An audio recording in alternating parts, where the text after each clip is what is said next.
This is the third video in how to create a stitch swatch sampler. I've got my labeled sampler open and now we're ready to adjust the stitch settings on each of the swatches to reflect our labels. Before we do that though, we need to think about any initial global settings that we want to apply. I mentioned in the previous videos that what I'm doing here is I'm testing only stitch length and density. So I want to make sure that the stitch angle is the same, the underlay is the same, and the compensation is the same, so that all I'm seeing are the differences reflected by density or stitch length. So I activate my swatches, making sure I just have the swatches selected. Press the space bar, and you can see that this is the typical underlay that Generations uses for the default, basic compensation. On the complex tab, the minimum step, which is minimum stitch length in Generations, is 0.2. I think that's a bit short. I'm going to change this to 0.5.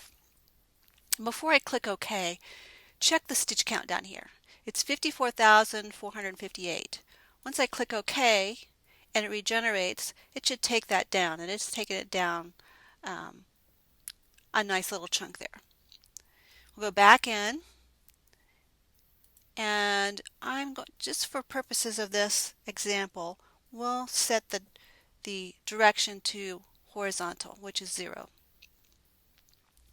Now max step is the maximum stitch length, and in this case maximum step is going to be shorter than our actual stitch length on a couple of these columns, and Generations doesn't like when you do that.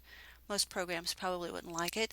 So the basic step, the default stitch length in Generations is 3. So that means that on stitches longer than 3, we should probably change the stitch length. At least change them so that they're longer than the basic step.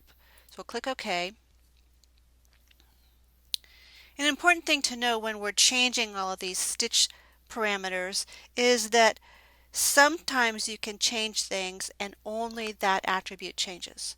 So for example, we might be able to select all of these and just change these to 5.5, or all of this row to a density of 0.5, and that would be the only attribute it changes. And that works unless you're changing things on the complex tab. So what we're going to do is we're going to set up these rows that are these columns rather that have a stitch length longer than a normal max step, and do all of those first. So we'll set all the stitch lengths and then we'll come back and we'll do all the rows for density and see if that works.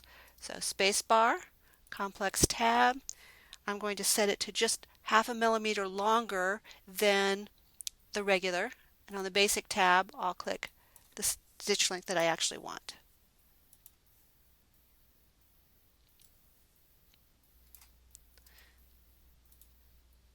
So we'll type in 5.5 for this one, and 5.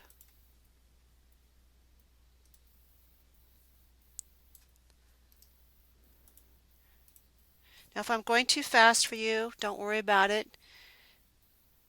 You can always rerun the video. And if you're totally confused by what I'm doing, I think I just set the wrong stitch length there, you can get the course. The Learn to Digitize in Generations course covers all of this stuff.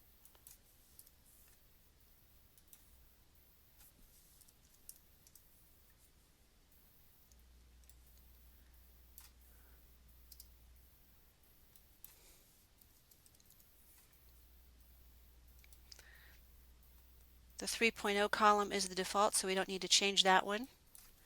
2.5.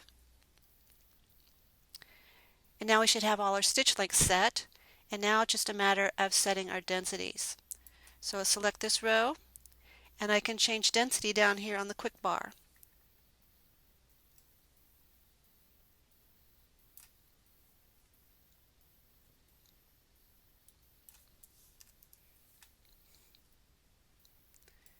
And we'll change this last row.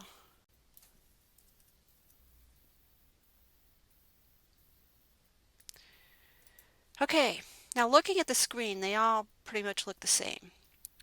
But if we right click on this one, we can see that it has a stitch count of 2,411.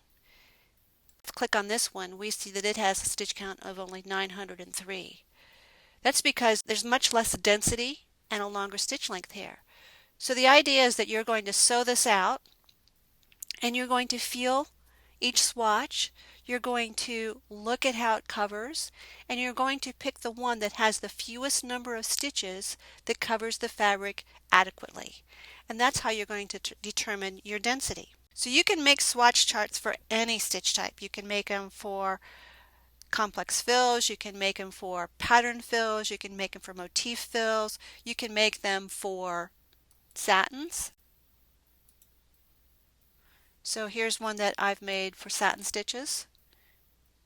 And you can see I've pretty much done the same thing. Here I have a very narrow one. I've run the same kind of densities, but this is the column width. How wide that column is, which is how long the stitch is when it's going perfectly horizontally. If you want to change underlays, you're going to have to go back to your original swatch test and change them, because if you just select all of these and change the underlay, all of the swatches are going to change to the same stitch attributes. So making and sewing swatch charts doesn't sound like a lot of fun, but it can be an invaluable tool when you're learning to digitize. This is how I learned to digitize. This is how I learned what stitch attributes affected the fabrics in different ways. Master digitizers know the value of knowing how stitches affect fabric, and you won't know how stitches affect them unless you test sew. And this will give you a good way of knowing what kind of densities you prefer in certain circumstances. So I hope you'll give this a shot. There's more information in Anatomy of a Design, and there's more information in the Learn to Digitize training course.